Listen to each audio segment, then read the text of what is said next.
Well, all right. Well, welcome everybody. I'll introduce everybody also, unless Lynn, you prefer to do that.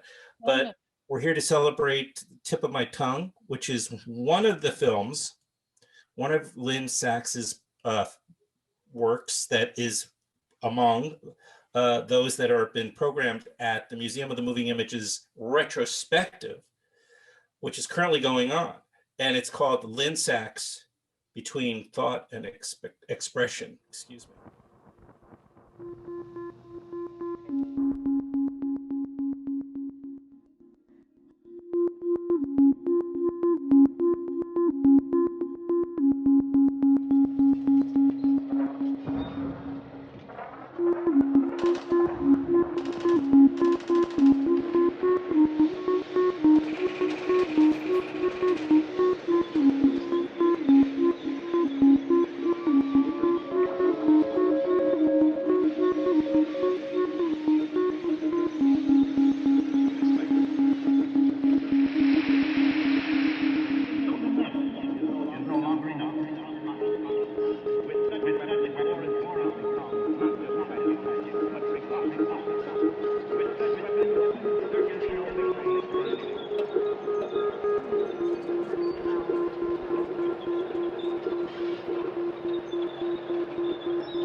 Again, it's currently going on at the Museum of the Moving Image, and this is just one of a bunch of programs that they have, which I think has been organized by an assistant curator, Ito Cho, or Choi, Ito Choi.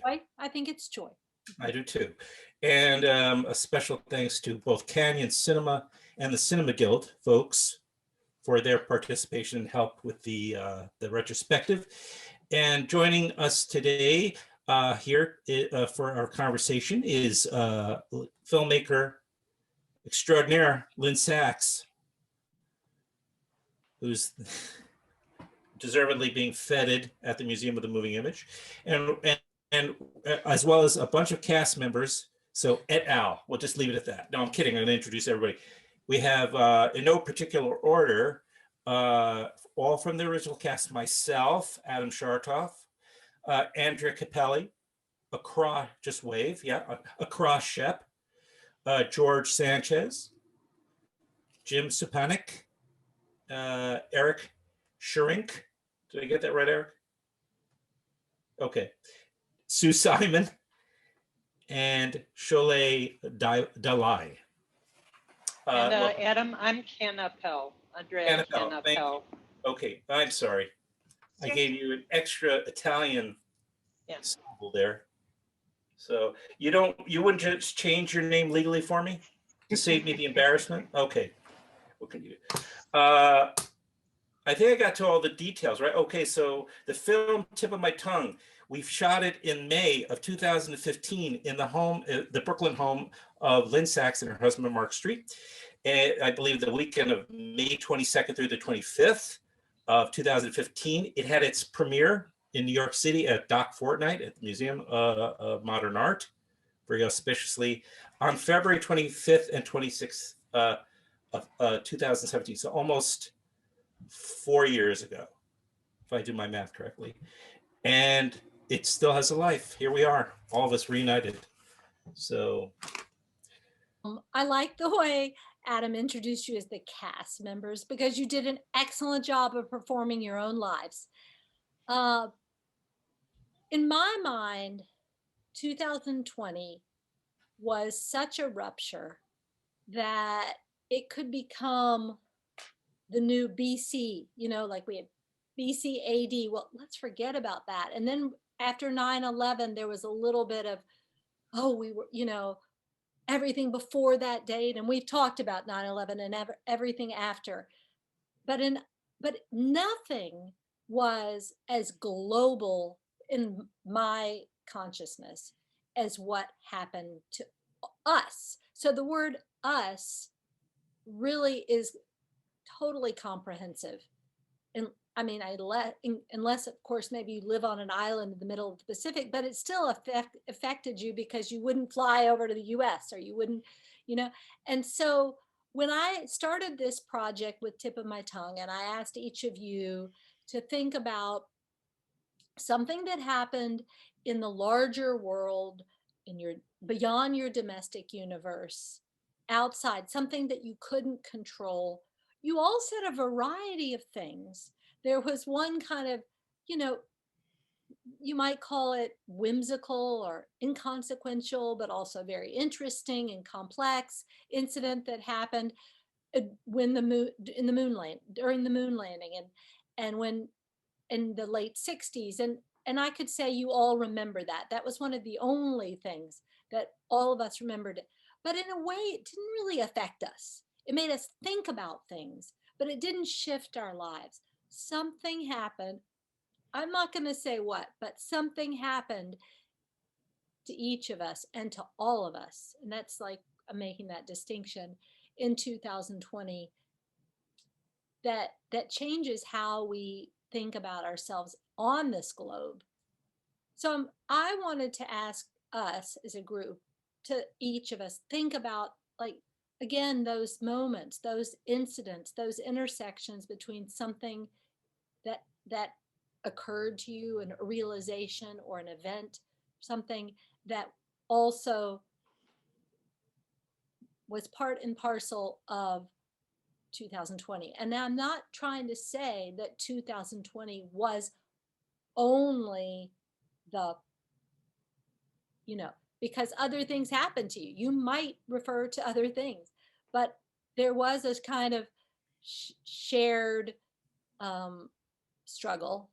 And so I wanted to like kind of explore that, because the film is being shown, and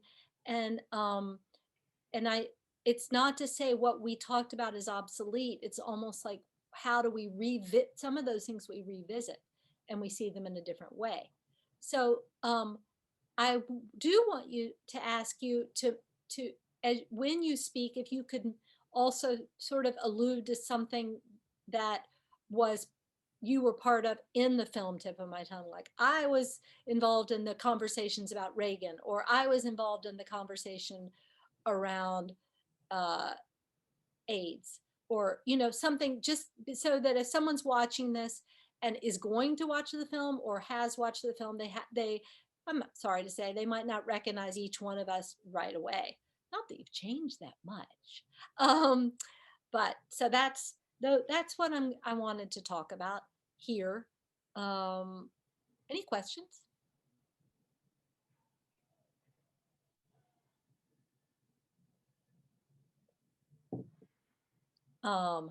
Okay.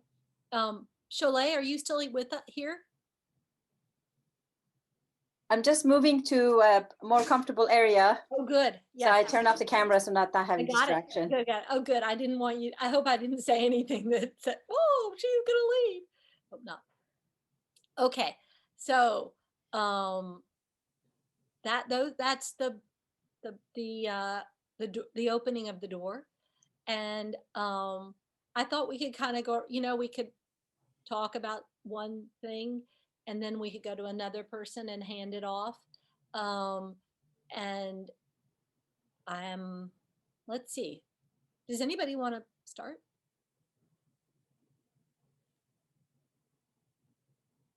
Oh, Erik, excellent. Hi, everyone. So good to see you. And what a great thing to ask that question 5 years ago now, after this cataclysmic year. Yeah, pandemic life is like an attic, and going out a rickety staircase. It's it's quite an experience. It's interesting. I like I lead a workshop at the public library, writing with constraints, and in a funny way that prepared me for what we're going through right now, like living with constraints. And in that, like one of the wonderful things about writing with constraints is that you are basically sparking your creativity from an unexpected angle. And in that, like I have discovered silver linings in this whole experience, which I'm sure you have as well. So I spoke in the film about hearing the news of John Lennon being shot, and that my first thought was, this cannot be true. And then later on, like a few minutes later, after I heard more about it, I said, like, I did hear it right. I did hear it right. Kind of like erasing my own disbelief. And that's kind of like true for this whole year too. I mean, this is a virus, and it cannot be right because you cannot see it. But then soon after that, it's like, yeah, no, I did hear this right. It's a virus. It's true. But then also knowing that there are still people that are denying it, that are like totally oblivious to it. It's unbelievable. So I'll say this much for now. Erik, could I say one thing that I just realized? Could you actually say where you're from? Like I'm living in Brooklyn, but I'm originally from the Netherlands. Like where you live and where you're originally from. Right. Thank you very much. I came to New York in 1983.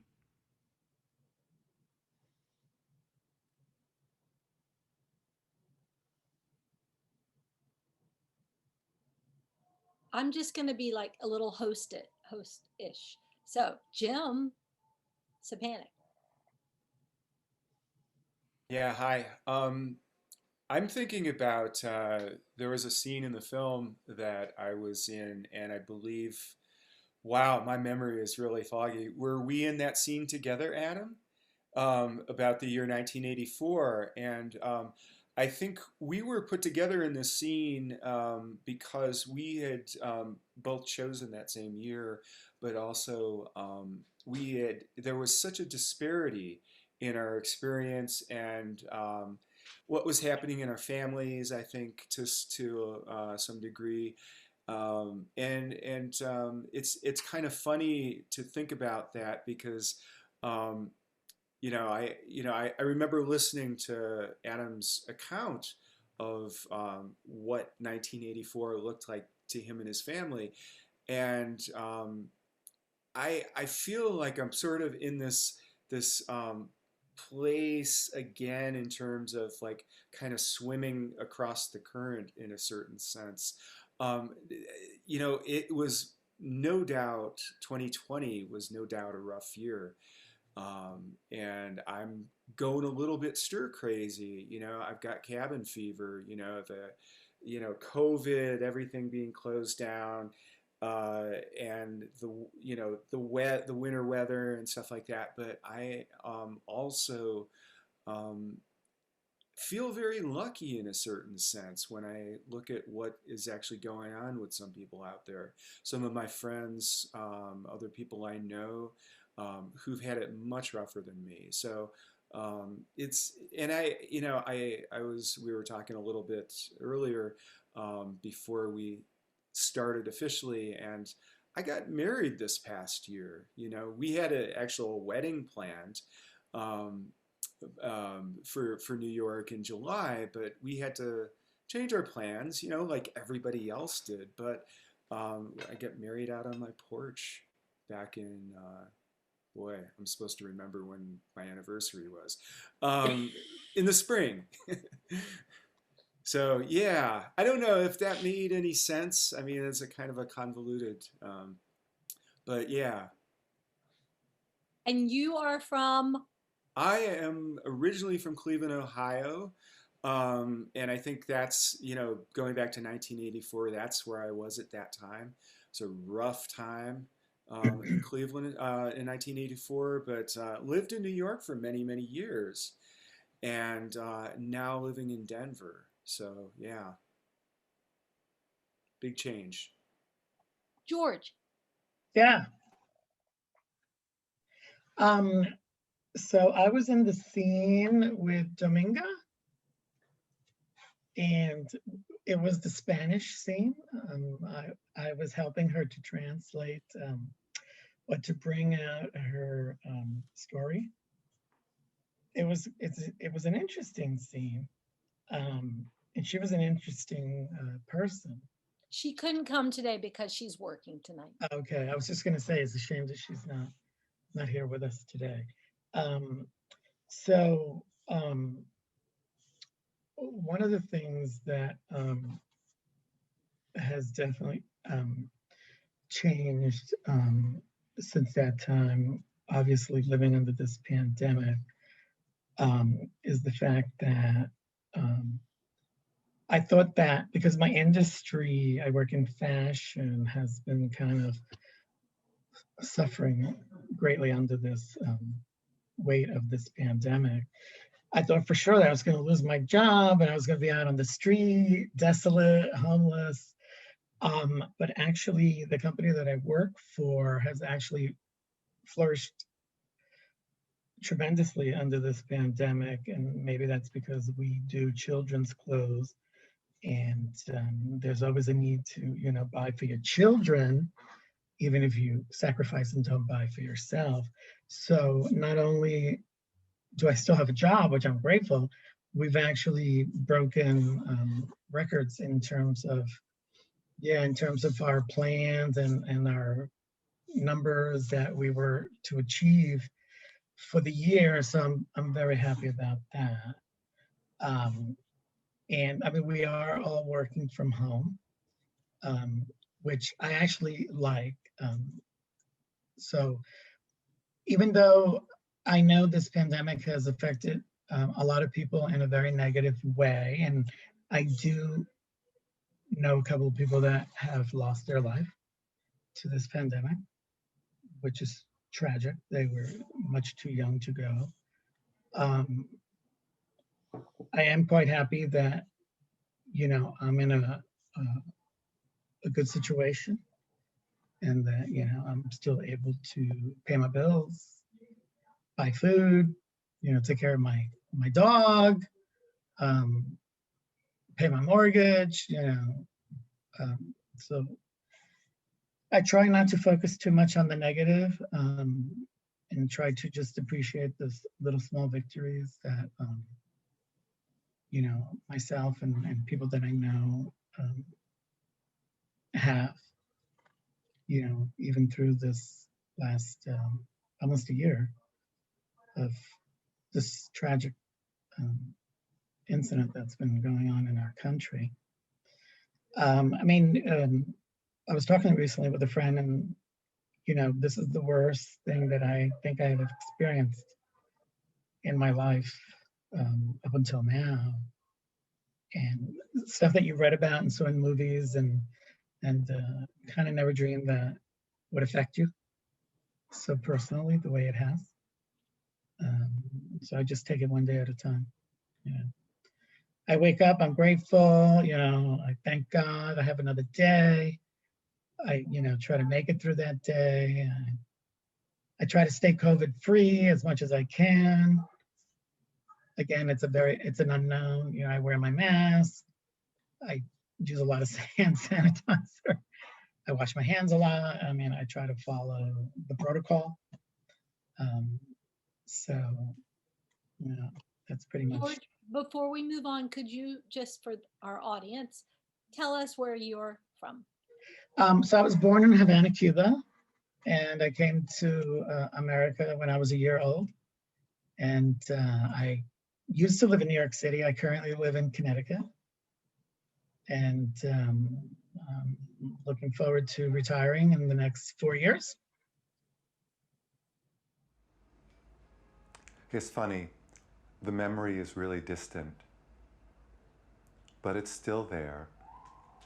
I'm standing in the entryway to my parents' house on the Lower East Side in Cooper Square. And at one end of the room, far away, there are all these windows. And then at the other end, there's a door to the hallway outside. And right beside it, there's a kitchen door. So I'm standing just by the front door and by the kitchen door. And I'm not me now. I'm quite small. I'm 6 years old.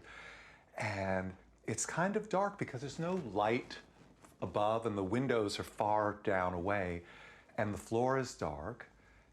And I know there's a couple of people there.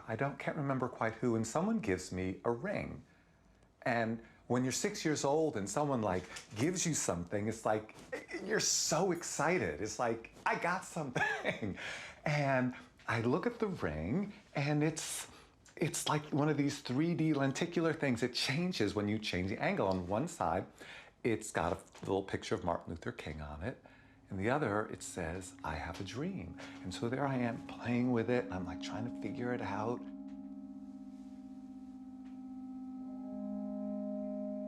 I'm like thinking, well, I knew he was dead. I didn't know how I knew he was dead, but it's clear he wasn't alive. But I have no memory of the assassination. But the ring itself, the fact that someone had made a ring of him, where that's something that, well, of course, that's just natural. When this famous person's died and everyone's sad and they've made this ring to commemorate him. And now we're all going to remember him with all these things, like a memento mori. So I would like to move over to Accra Shepp, and this is actually a nice point because as I mentioned to you all, there's two things I'm going to ask of Accra to answer the question that everybody answered. And in addition, I'd like to show these stunning photographs that Accra has taken during this time, because we've been talking about this time and this life, but Accra's witnessing of that through his lens gives another level of gravitas and beauty too. So Adam, is this okay now to show the images? So Adam's gonna share it. Oh no, I have them up on a folder. Okay, so if we allow Accra to share his screen, then he'll handle it. Okay, yeah. So yeah, I'm born in New York City and I live in New York City in Queens. I've lived in 3 of the 5 boroughs, not at the same time. And oh my gosh, yeah, it's so funny to think it was so lovely shooting the film. I remember getting to the lunch late and there were all these people I didn't know, and it was down in your garden and it was so beautiful. It was like a real summer day.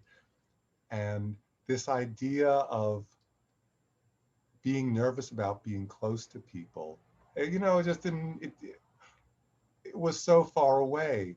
And I keep thinking, will we be able to go right back? Will we recoil? Become, you know, within 5 feet of someone we don't know on the street? I mean, or will we just like hug strangers? I mean, I don't know. Anyway, it's just, yeah. I was just going to say, how many of you watch movies now where people are next to each other and you kind of go, whoa, be careful. You could catch Where's cooties. the mask? Yeah, you need a cootie catcher, definitely. Yeah. Yeah, I mean, it's funny. I've this past year, 2020, I've been telling people I like to call it the year of seeing clearly. And it doesn't mean that you have to like what you see, Right. but we do see, or we did see things much more clearly Yeah. in so many ways, especially in this country. We saw ourselves in a way that people kept saying, this isn't America. And there were a lot of people, mostly brown people, saying, yeah, this is America. um, so yeah, it was fascinating in that way that you never want to repeat. Um, and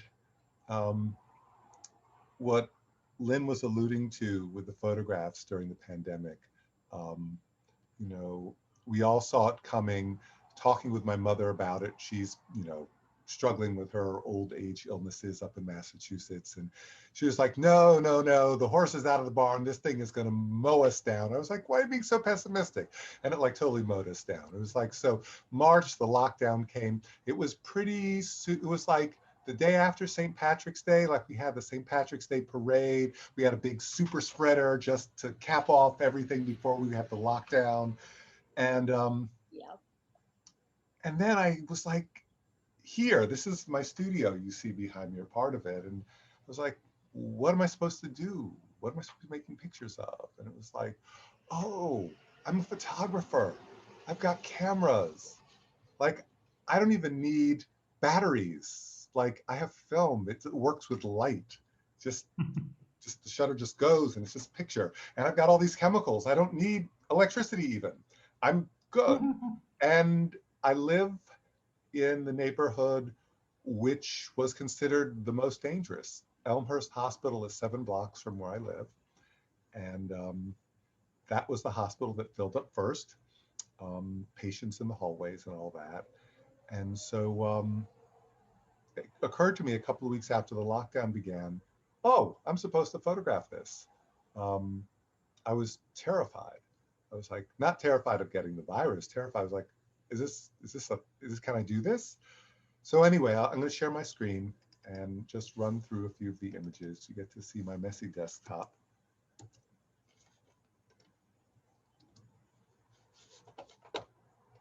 So there. Is that good? I can actually, maybe I'll do that so it's less distracting. Oh, that's nice. Yeah. So this is a family outing. This was like the first day I went out, and I saw this family just like getting ready to take in some early spring sunlight, looking like desperados. Like, you know, it's like almost from like that movie, what was the Bogart movie in the Sierra Madre, you know, because and I was afraid. I said, can I take your picture? And they were like, yeah, okay, yeah, take our picture. And I was on my way. Let's see if this will work. No, I can't. I have to go down like this and then do it like this. And then a few weeks later at Elmhurst Hospital, that was the focus of my walks. I would walk from my house where I lived to Elmhurst Hospital, feeling very proud that I didn't have to violate any kind of pandemic order. I was going for a constitutional stroll and just happened to have my camera. This is Billy from Texas. She had come from Texas to help relieve the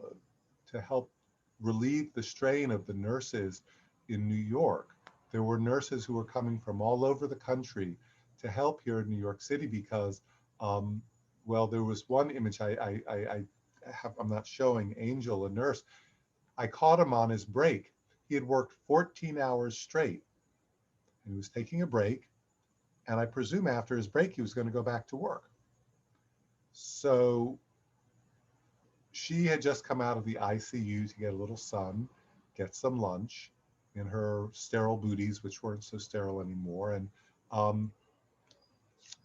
I was just so taken. She was so kind. It was her lunch hour, and she said, yes, you can take my picture.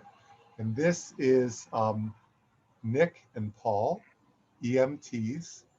And Nick was just finishing his training as an EMT, and Paul is his supervisor. So they're both fully fledged EMTs now. And initially, this phase of this project, I called it the COVID Journal initially, and then I changed the name to Journals, plural, because as someone pointed out, you've got all these different parts.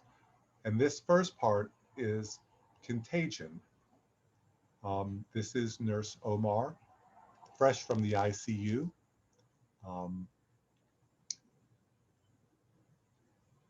And in the work that I'm doing here, there's this German photographer, August Sander. I should speed up because I'm taking a long time. I'll just go through these quickly. He photographs people from head to toe. And he did this survey of German people. And so it was kind of really an inspiration. So I'm going to pick up the pace here. This is Cody with a sack of onions. He's at a restaurant in Astoria that's donating food and acting as a transfer hub for food pantries. Because as George alluded, a lot of people lost their jobs and then they couldn't afford to eat. And even now, that's something that I'm preparing to start photographing again, because the hunger has not gone away. The food pantries are so maxed out right now. So this is Leticia. She is a restaurant worker. The restaurants were just shut down, but all the restaurants in my neighborhood were donating food. They had food, it was going to go bad. They didn't have anyone to serve it to. This is going to a hospital in the Bronx. They packed like 300 meals that day. Wow. And these are a pair of senior citizens. They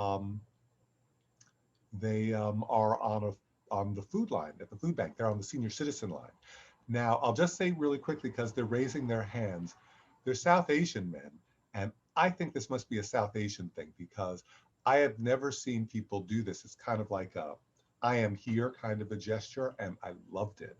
It was beautiful. So I was happy that they did that. That's so wonderful to see. Isn't Now it? you see my number, but the hand is so lovely.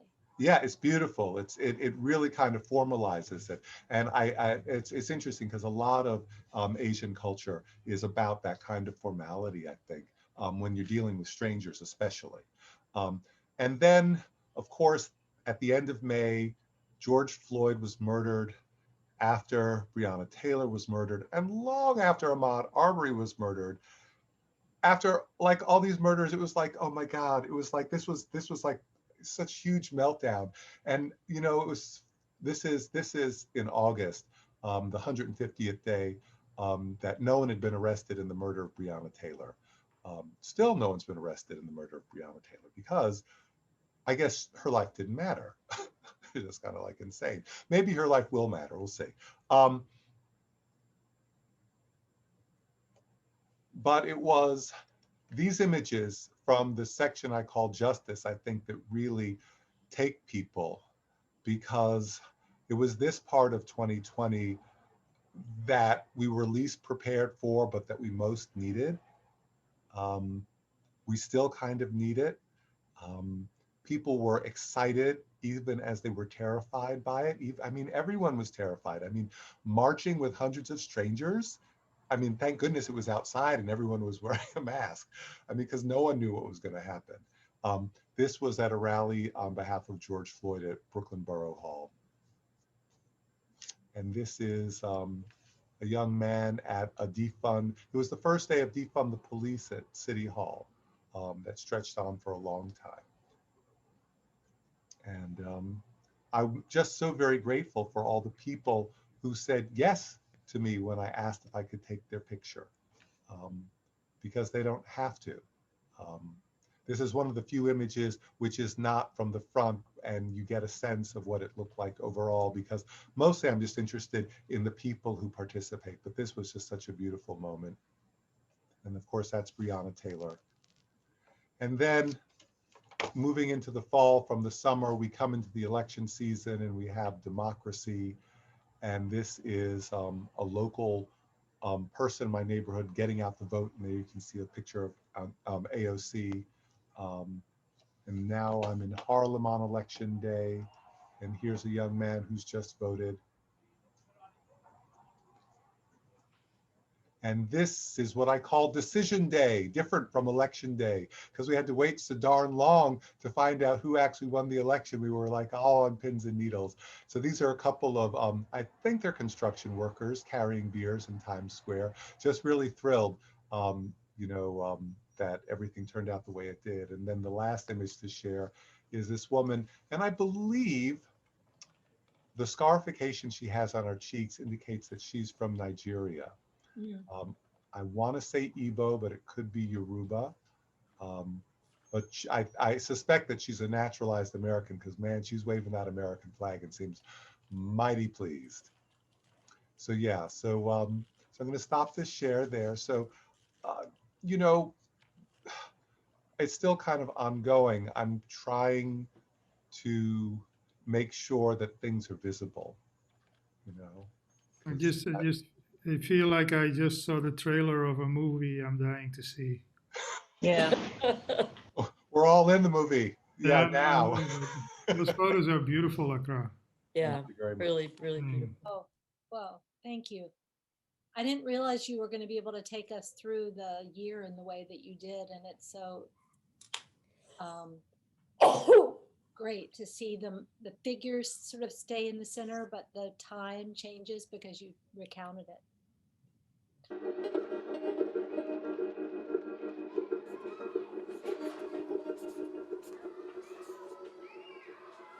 I lived in Tehran, and playing with Faranak every day was a ritual that summer. We ran to the window, which was in a hallway that led to the yard, and there were two large windows with metal bars, and we sort of had to tiptoe to get to the height enough to sort of see the center of the window, and we saw two soldiers with weapons, so they were running back and forth, and no one was allowed to go outside. I'm not sure why that was, but that was a curfew. Those was the Shah's soldier, and they were sound of Allah Akbar from the roofs, that it was quiet. And then the shotguns, it seems like it was in the air, but they were loud enough to scare us. Anyway, it didn't make any sense in not being able to go out, and I missed my mom. I want my mom to hold me, and I was just looking, and I saw their belt. It was so thick, and their guns, and I don't remember seeing any faces, but there were one of them very close, actually, to the window. Not against the window, but close to the window, and I almost wanted to speak and say something, but I knew that I wasn't supposed to talk to them.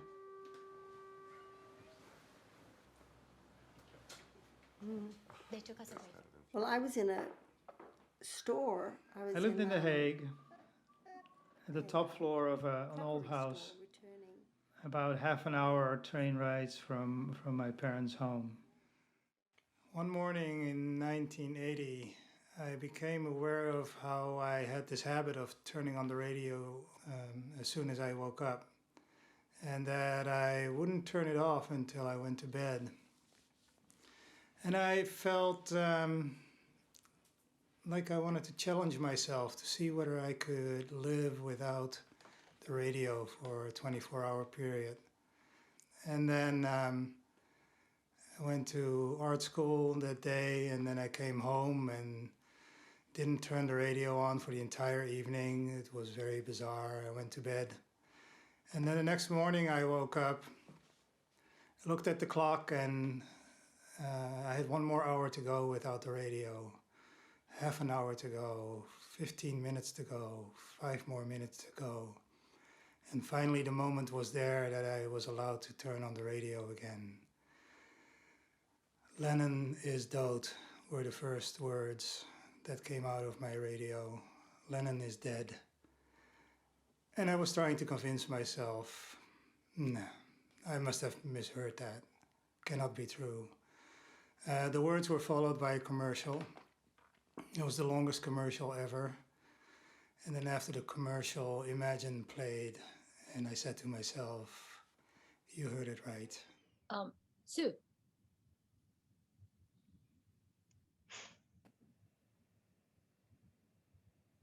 Unmute. Hi, I'm Sue from Iowa originally and have been in New York since about 1986. The three things that I spoke about in Lynne's film turned out to be sort of prescient to 2020, that being AIDS and an epidemic, the Vietnam War, and people taking to the streets, echoed obviously by the racial justice protests, and the last one being the death of Nixon or the impeachment of Nixon. And obviously we all know what mirrors that.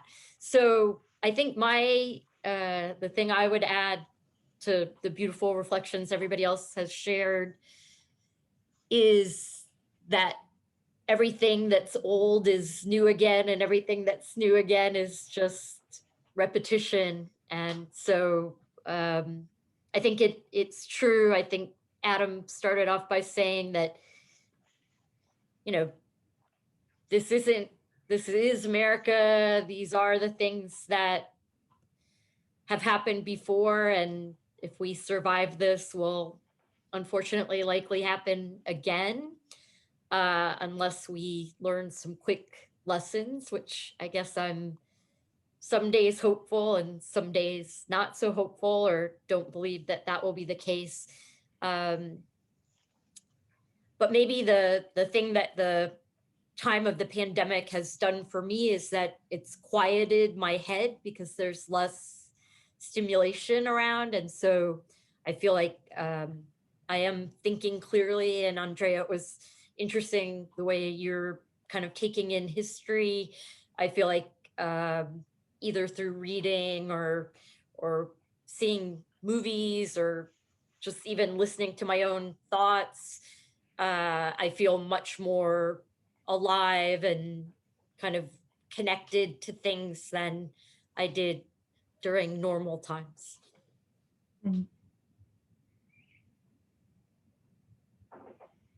That interior within the interior.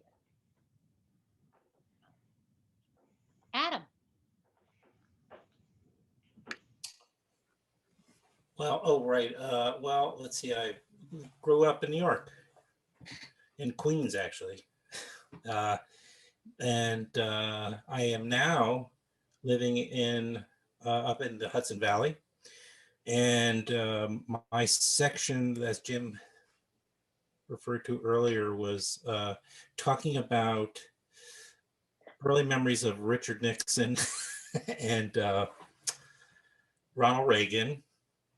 Vivid memories of being raised in a house where those were really, my parents were very vocal about how much they hated those two people. And so it is, as you guys were talking, and I'm in the fortunate position of being last here because I can kind of trying to collect my thoughts, and I'm kind of rehashing them as I'm listening to you guys with my total attention, I might add.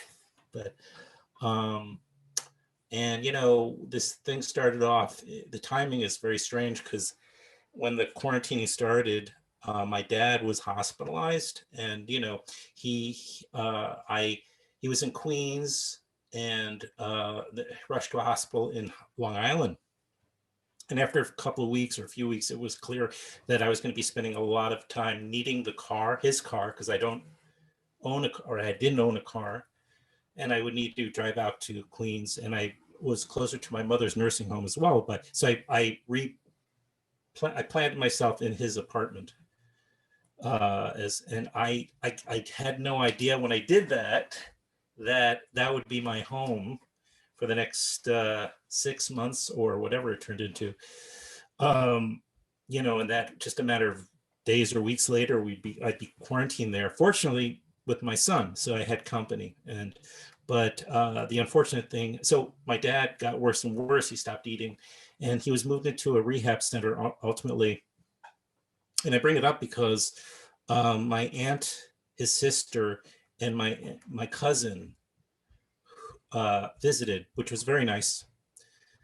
And my cousin, who is a few years younger than me, is a Trump supporter, and it's very bizarre. And her husband, and so when they came and they visited my dad, I was very grateful. And then the doctor had come in, and he was asking cognitive questions to my dad. Do you know who the president is? And my dad was clearly confused. He didn't realize. And I said, Dad, he's orange and you hate his guts. I was trying to do whatever I could. And my cousin was like, yay, Trump. Like, and I was just taken aback because I couldn't respond in the moment to that. And ultimately to learning time later that she was, denying COVID was a real thing with her husband, and that they were not wearing masks responsibly, and that and my dad got COVID, and he died. He it was more complicated than just COVID, but he and I just felt so just like, why are you doing these things and disrespecting his memory by denying these things when your uncle, who you've known your entire life, and I don't know what to do with the anger or resentment. It's so close and so personal, and it goes even closer because I moved here, and it was sort of an excuse to, as I took care of my dad's things, and I shut down his apartment, and I stored his and my mother's things up here where I am, and I made a move, which was this wonderful experience. But my sister and I have not been also in touch, and I know she voted for Trump, and I'm not trying to throw her under the bus. I love her very much, but I felt this getting back to my dad and my mother. I was like, we're raised in this house. How do you, and knowing my dad hated Trump, and my mom, I don't know if she ever had to deal with it. I think she was, her dementia was so strong before he was elected, I think. But my dad went through years of these last, years of his life just hating. And one of my regrets is he wasn't alive for this election, just to have that last bit of enjoy seeing the fall, But it's just, I don't even know how to talk to her during this time, and my niece, her daughter, anti-immigrant, that's how close, and I'm just like, well, you do understand we are the product of immigrants, that our parents were immigrant. I mean, what are you talking about? And so I don't know. I just find this year to be very, very, somebody mentioned earlier about that in a way this year was like a, some sort of division or dividing line in our world, in our lifetimes. There's before this, and then there's after this, and there's something liberating as well as painful, as I've described, but there's something extremely liberating also. Things are, I think it was Accra, or who said it, how there's a clarity.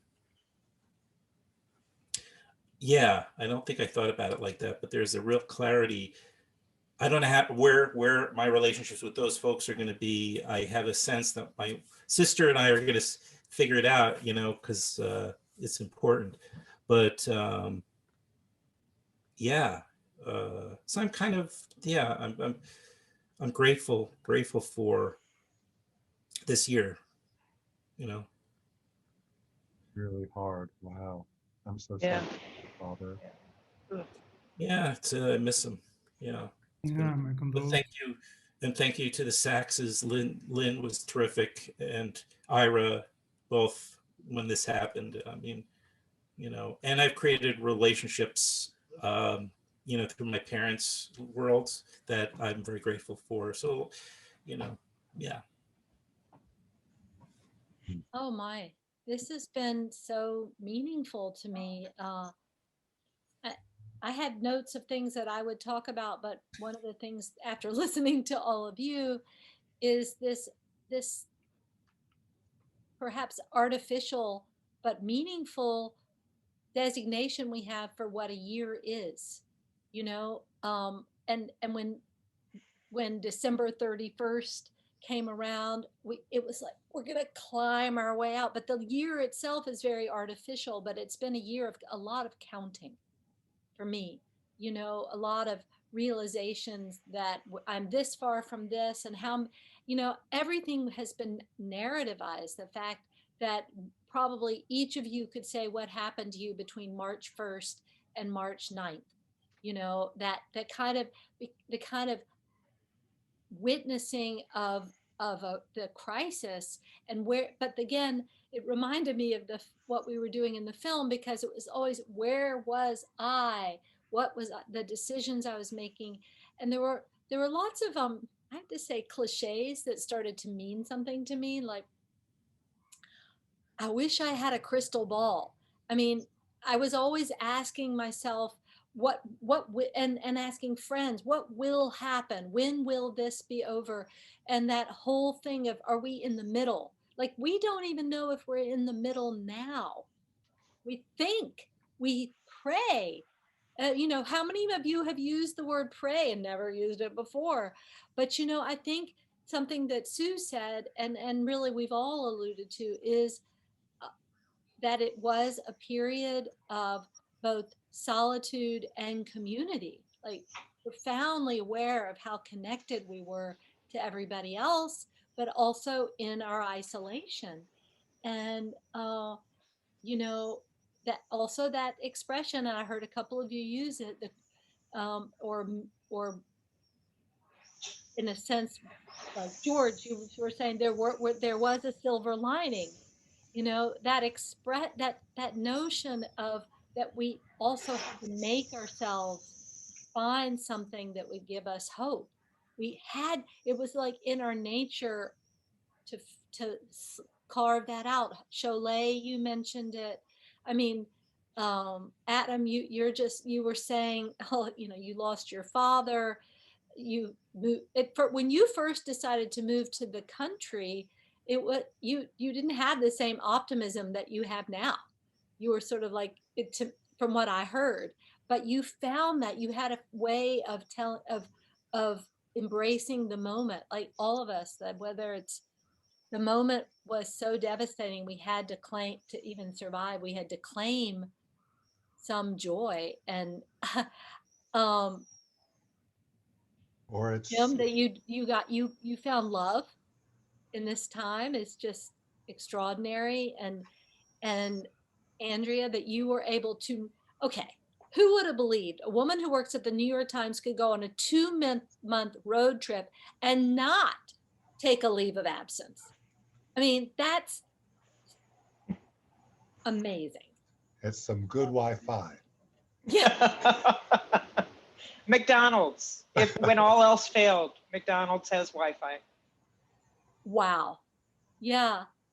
You know, I actually feel so good that it seems like each of you found something that is sustaining you. And I feel the same way. I got to live with my adult daughters for 3 months. You know, I got to see the like quotidian textures of their lives, and actually they were both working full time, and basically I got to eavesdrop on them all the time, you know, and I wouldn't have had that. So it's been a all the things that we say, interesting and a roller coaster, and I do feel some hope, but we don't know what's next, and nobody can tell us. So I just am so grateful to you all for joining me. Adam will be cutting in some of the images from the film,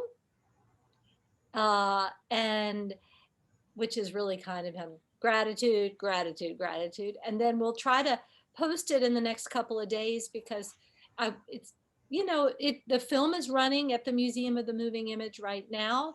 And so maybe this connects it and supports that. But even beyond that, it'll be online, and so this was really a treat. Can I add something, Lynn? Yes. Before you do that, just piggyback. You can go to, if you're watching, movingimage.us to buy tickets or get more details about. Oh, thank you. About tip of my tongue. Bet Andrea. He's an advocate. Yeah. Good to know. I was just that one of the images I love most in the film, and I love many of them, but one of the ones I love most is the one you use for the trailer, with the square of a sky visible above you. Climbing the ladder. And then there's a delay, and there's some conversation and muted, and you can't quite, and then Lynn climbs up the ladder into the light. And I'm just taken with that image right now. Oh, thank you.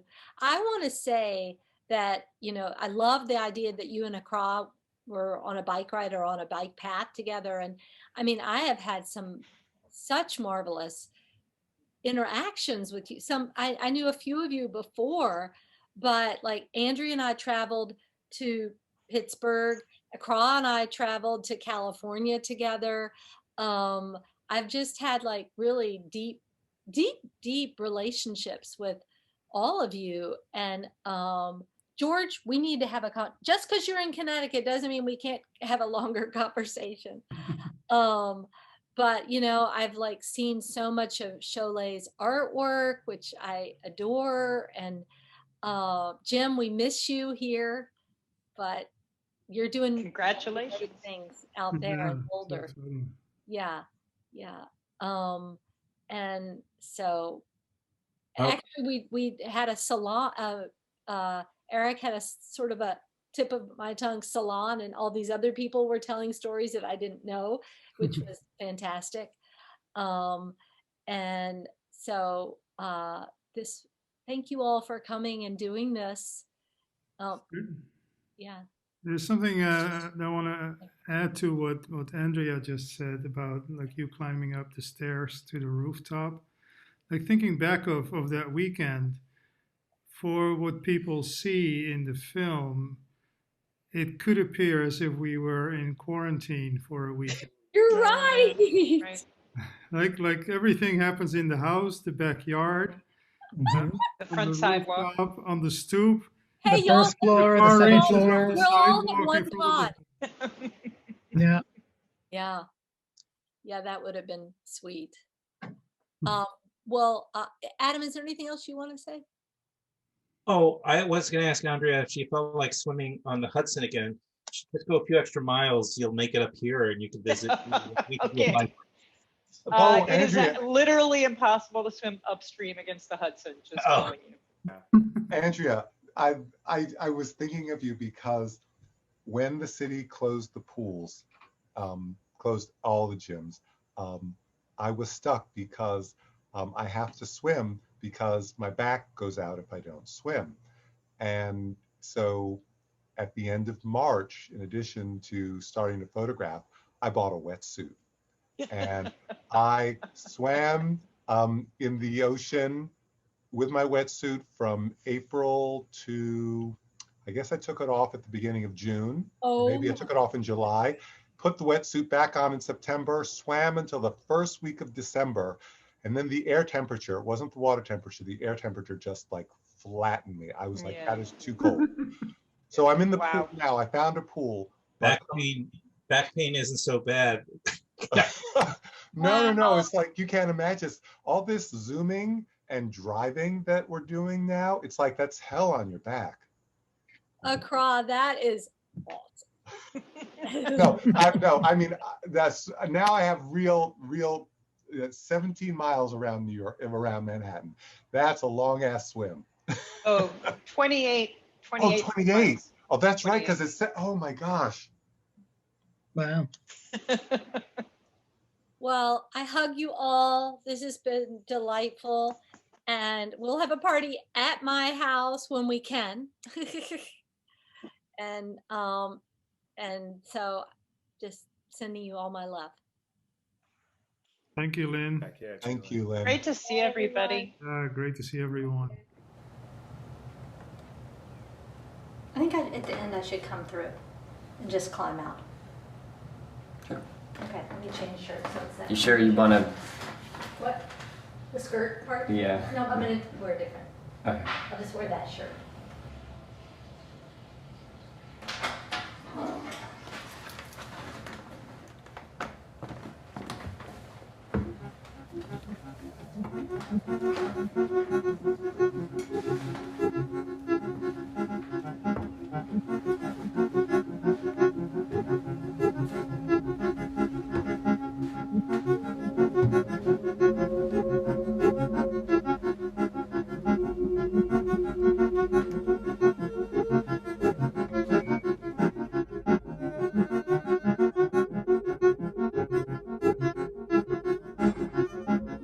I'm standing in the entryway to my parents' house on the Lower East Side. It's funny, I think that I can remember a smell, but I'm not sure if it's a real memory or if it's something I've invented since that time. Every Saturday when the TV was on, there was always a rocket launching. There was always 10, 9, 8, 7. You just walk past the kitchen or whatever and you'd see another rocket taking off. And so we began our memory game. As they speak, I listen. Looked at the clock and I had half an hour to go, 15 minutes to go, 5 more minutes to go. En el 78 llegó una ley, iban a cada casa de cada campesino. Then he said, "Get out." And I had this RC cola bottle in my hand. The universities were closed, for cultural revolution. And so I became a mom. Didn't know where I was going to be. I was going to be, like, when I got to be middle-aged, they say, when you're young, you're all like, yeah, fight and fire, and you're going to be like, and then you get older, and you're thinking about your pension and your kids and your lumbago.